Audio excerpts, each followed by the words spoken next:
Pernah kepikiran gak sih apa sebetulnya yang membedakan seorang ahli kesehatan mata profesional dengan, ya, sekedar penjual kacamata? Jawabannya itu ada di kerangka etika dan profesionalisme yang ketat.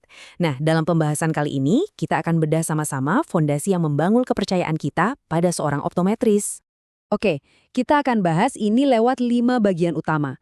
Kita mulai dari yang paling dasar, yaitu kenapa etika ini penting banget. Terus, kita lanjut ke prinsip-prinsip inti yang jadi pegangan mereka. Lalu kita definisikan siapa itu optometris dan apa itu optometri.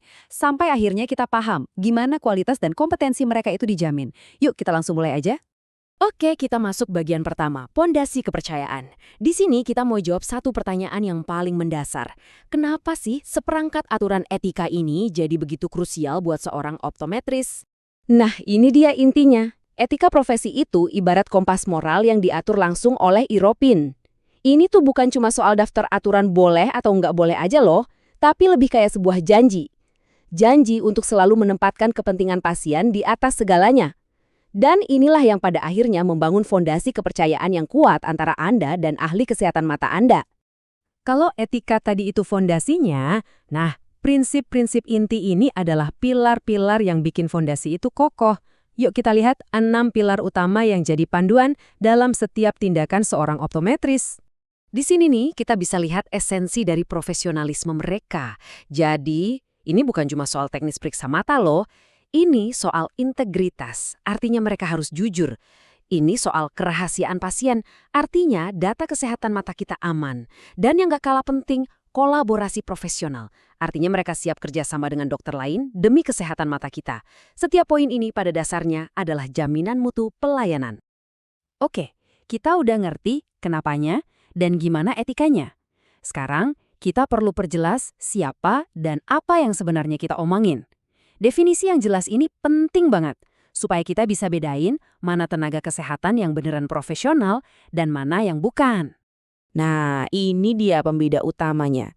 Jadi, optometris itu bukan gelar yang bisa asal-asalan dipakai. Mereka ini adalah tenaga kesehatan yang sudah menempuh pendidikan formal dan lulus sesuai aturan negara. Artinya, mereka punya dasar ilmu yang kuat buat melakukan pemeriksaan, bukan cuma sekedar jualan produk. Dan optometri itu ya ilmunya. Ini bukan cuma soal ngukur minus atau plus kacamata ya, tapi ini benar-benar cabang ilmu kesehatan yang mendalam, yang mempelajari segala sesuatu tentang mata dan sistem penglihatan kita, mulai dari deteksi dini penyakit sampai ke teknologi optik yang paling canggih. Oke, kita udah tahu siapa mereka dan apa ilmunya. Terus, apa aja sih yang mereka kerjakan sehari-hari? Mari kita bedah ruang lingkup layanan dan perawatan yang mereka tawarkan. Jadi, praktek optometri itu luas banget cakupannya. Ini mencakup semua spektrum perawatan mata. Dari pemeriksaan rutin buat pencegahan, penggunaan teknologi canggih buat diagnosis, sampai ngasih solusi pengobatan. Anggap aja mereka ini garda terdepan untuk kesehatan mata kita.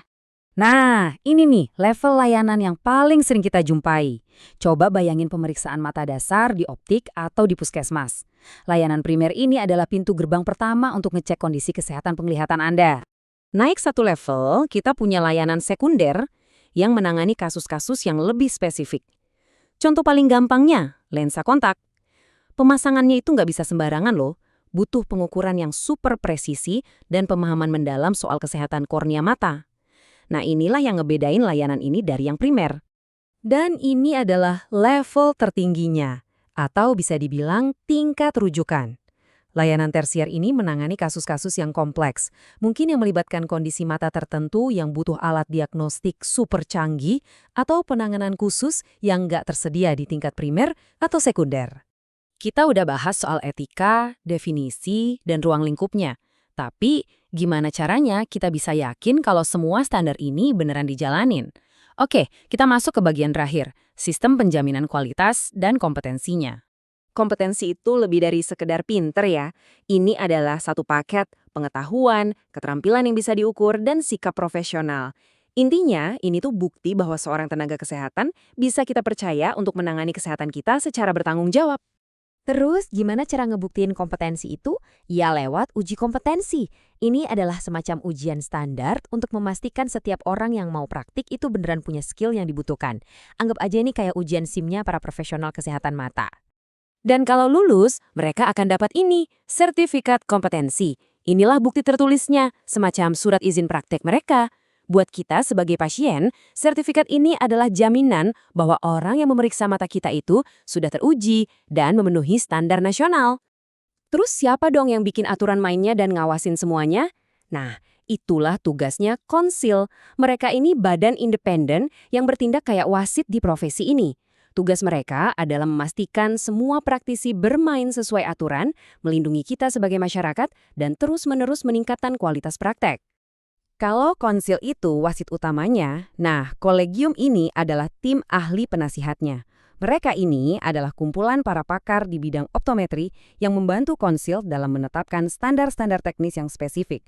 Mereka memastikan ilmu dan praktik yang diterapkan itu selalu yang paling up-to-date dan relevan.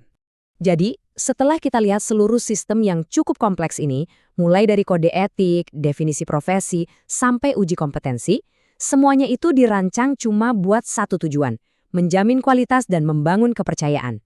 Pertanyaannya sekarang untuk kita renungkan adalah, setelah memahami semua ini, bagaimana hal tersebut mengubah cara Anda memandang profesi optometri dan perawatan yang Anda terima?